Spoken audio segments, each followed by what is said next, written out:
Assalamualaikum warahmatullahi wabarakatuh.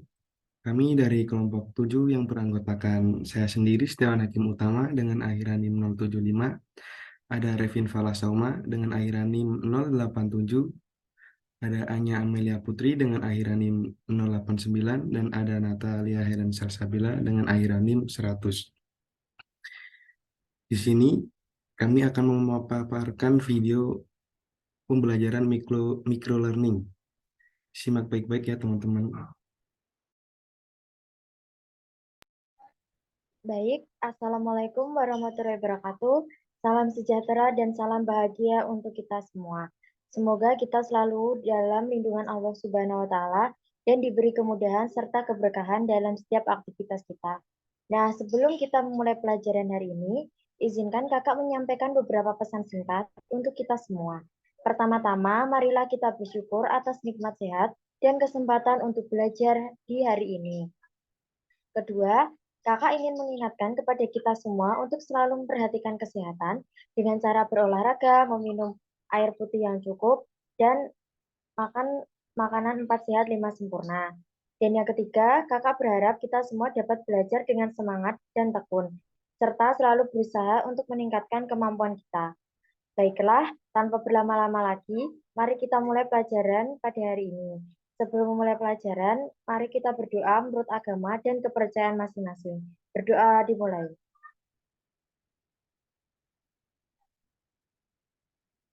Baik, berdoa selesai. Next, slide-nya.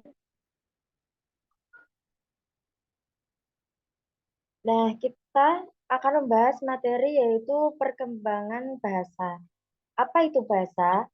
Bahasa merupakan suatu alat yang digunakan dalam proses berkomunikasi dan berinteraksi dengan mengeluarkan suara yang dihasilkan oleh lisan, ditulis, atau diisyaratkan dengan simbol. Bahasa juga merupakan sarana dalam berpikir dan upaya dalam melihat dunia sesuai dengan diri kita. Selanjutnya ada bahasa merupakan perkembangan kognitif. Yang pertama, dalam komunikasi dengan orang sekitar, anak-anak harus menggunakan bahasa. Poin kedua, tahapan kemampuan berbahasa anak juga merupakan tanda perkembangan kognitif. Dan poin ketiga, anak dapat melakukan aktivitas atau tindakan tanpa berbicara. Selanjutnya ada kemampuan bawaan berbahasa. Yang pertama, anak-anak dari kalangan budaya berbeda akan mengalami tahapan perkembangan yang serupa.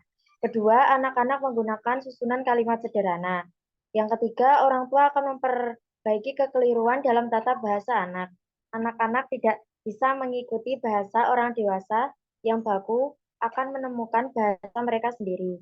Yang terakhir, bayi berusia 7 bulan dapat menyimpulkan tata bahasa sederhana melalui serangkaian bunyi. Selanjutnya ada perkembangan bahasa di masa bayi.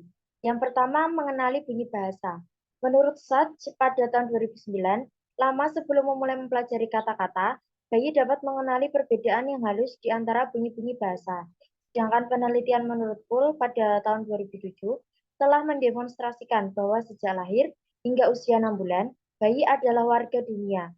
Mereka hampir selalu dapat mengenali apabila terjadi perubahan bunyi, tidak peduli dari bahasa apa suku kata yang didengarkan ini. Yang kedua, ada bahasa tubuh. Bayi mulai menggunakan bahasa tubuh seperti memperlihatkan atau menunjuk ke arah sesuatu di sekitar dimulai dari usia 8 hingga 12 bulan. Mereka dapat melambaikan tangan, tanda pamit, menganggukkan kepala, mengisyaratkan ya, memperlihatkan gelas yang sudah kosong untuk meminta tambahan susu, dan menunjuk seekor anjing agar orang lain memperhatikan anjing tersebut. Selanjutnya yang ketiga ada celotehan dan vokalisasi lain, misalnya menangis. Bayi sudah dapat menangis di saat kelahirannya. Tangisan dapat mengindikasi kondisi gelisah maupun kondisi-kondisi lainnya. Selanjutnya ada mendekut. Bayi mendekut pertama kali usia 2 hingga 4 bulan. Bayi mendekut ini bersumber dari bagian belakang tenggorokan dan biasanya mengekspresikan rasa senang ketika berinteraksi dengan pengasuh, orang tua, atau saudara. Selanjutnya ada celoteh. Di pertengahan tahun pertama kehidupannya, bayi berceloteh, yaitu mereka menghasilkan rangkaian kombinasi konsonan vokal seperti ba, ba, ba. Yang keempat, ada ungkapan dua kata. Saat mengungkapkan kata-kata, biasanya mereka mengandalkan bahasa tubuh dan nada bicara. Terjadi pada usia 18 hingga 24 bulan. Seperti mengungkapkan lokasi buku itu, sifat seperti mobil besar, dan pertanyaan seperti mana bola. Yang kelima ada pengaruh faktor biologis. Menurut Noam Chomsky pada tahun 1997, manusia telah memiliki kemampuan biologis untuk mempelajari bahasa pada waktu dan cara tertentu. Ia mengatakan bahwa anak-anak dilahirkan ke dunia dengan alat penguasaan bahasa, memungkinkan anak untuk mendeteksi ciri dan ketentuan bahasa yang mencakup fonologi, sintaksi, dan semantik. Contohnya, kemampuan untuk mendeteksi bunyi-bunyi bahasa dan mengikuti ketentuan-ketentuan untuk membentuk kata, jamak, atau mengajukan pertanyaan. Yang terakhir ada pengaruh lingkungan. Anak-anak kecil memiliki minat yang kuat terhadap dunia sosialnya dan di awal perkembangan sudah dapat memahami maksud orang lain.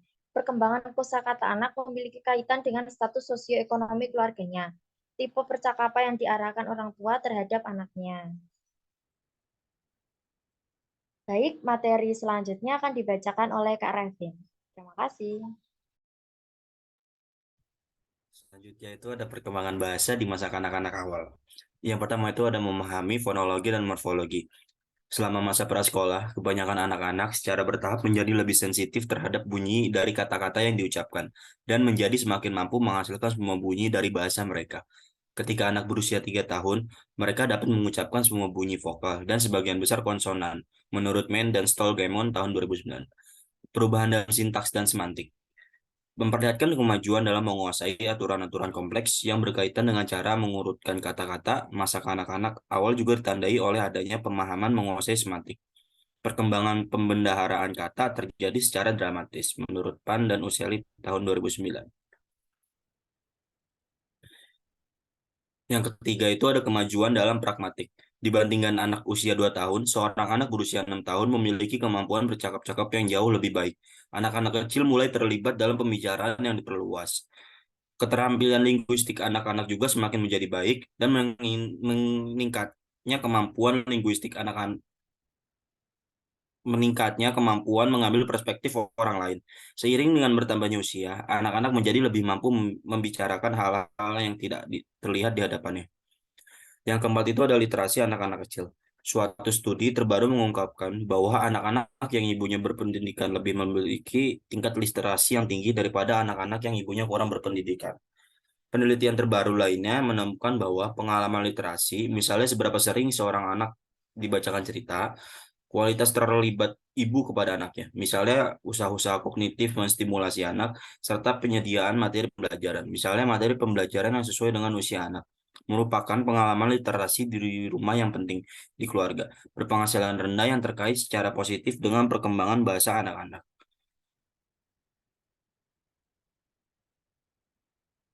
Perkembangan bahasa pada masa kanak-kanak pertengahan dan akhir.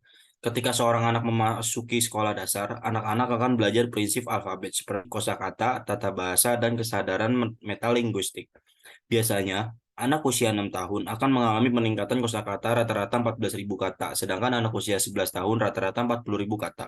Hal ini meliputi belajar mengenai arti sebuah kata, kemahiran dalam berbicara tentang sesuatu yang tidak terlihat secara fisik, dan mengenali serta menghasilkan bunyi yang merupakan sebuah keterampilan baru untuk anak kecil untuk membantu mereka dalam belajar dan menulis. Perkembangan bahasa di masa dewasa akhir. Pada umumnya, orang-orang beranggapan bahwa individu pada masa dewasa akan mempertahankan keterampilan berbahasanya. Namun, banyak orang lanjut usia mempertahankan atau meningkatkan pengetahuan tentang kata-kata dan makna kata. Meskipun pada masa dewasa akhir, individu mulai mengalami kemunduran dalam berbahasa. Contohnya, sebagian besar orang lanjut usia akan mengalami pendengaran yang mengakibatkan kesulitan untuk membedakan bunyi-bunyi percakapan. Biasanya, cara bicara orang dewasa lanjut usia volumenya lebih rendah, tidak begitu lancar, lebih banyak jeda, pengulangan, dan koreksi. Penyebabnya adalah faktor-faktor non-bahasa, seperti menurunnya kecepatan dalam pemrosesan informasi dan menurunnya working memory. Namun, keterampilan berbicara orang dewasa lanjut usia masih memadai untuk berkomunikasi sehari-hari. Yang terakhir itu ada implikasinya bagi pendidikan. Anak belajar mengenai hal yang luas dan rumit, hampir dengan cara mereka sendiri. Yang mereka butuhkan hanyalah mendengar bahasa yang diucapkan. Kemudian mereka akan menguasainya tanpa program pelatihan apapun. Jadi kesimpulan yang bisa diambil itu dalam hakikat perkembangan anak, mereka memperoleh bahasa saat kurang dari umur setahun. Setelahnya, mereka mulai mengoceh dan bermain dengan bunyi di umur 2 tahun. Mereka dapat merangkai dua kata, kosakata mereka akan lebih luas lagi ketika memasuki usia taman kanak-kanak. Di masa remaja, perkembangan bahasa sangat penting untuk mempersiapkan bagaimana anak tersebut dapat berbahasa di masa dewasanya. Dalam perkembangan pragmatik di usia sekolah, anak-anak mulai memahami kegunaan bahasa sebagai alat komunikasi efektif. Kosakata dan gaya berbicara juga berkembang mengikuti proses kognitif.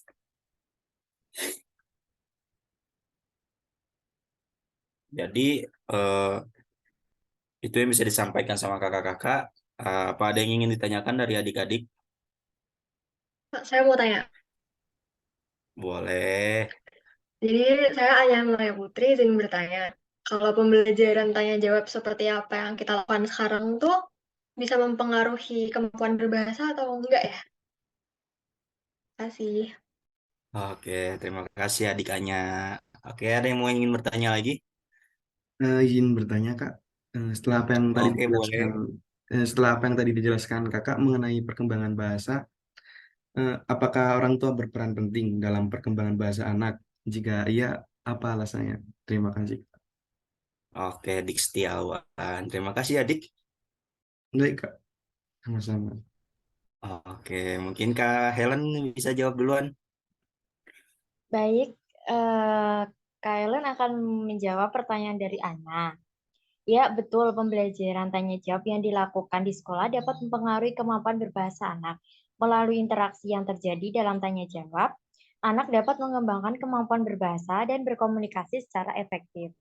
Pembelajaran tanya jawab dapat membantu anak mengembangkan kemampuan berbicara dengan lancar dan mengungkapkan pikiran mereka secara jelas dan teratur. Selain itu, anak juga dapat memperoleh keterampilan mendengarkan aktif, memahami inti dari pertanyaan, serta memberikan jawaban yang tepat. Kira-kira seperti itu jawabannya di Anya. Apakah sudah mengerti? Udah mengerti Kak Helen, makasih.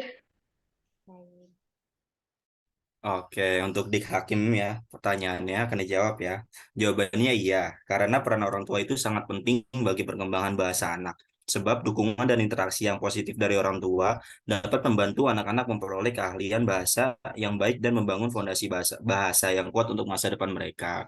Jadi seperti itu, Dik Setiawan. Sudah paham, Dik? Paham, paham Kak. Makasih Kak. Oke, Dik. Terima kasih, Dik. Kak Helen bisa ditutup. Baik, karena pembelajaran pada hari ini sudah selesai, Kakak tutup pelajaran pada hari ini. Terima kasih atas waktunya kepada Adik Akim dan Dek Anya. Dan terima kasih juga kepada Kak Revin sudah mau menyampaikan materi pada pelajaran hari ini. Jika ada salah kata, kami mohon maaf yang sebesar-besarnya. Assalamualaikum warahmatullahi wabarakatuh. Selamat beraktivitas. Terima kasih. Waalaikumsalam warahmatullahi Rajin wabarakatuh. rajin belajar ya, Dik. Makasih Biar Kak. pinter, Dik.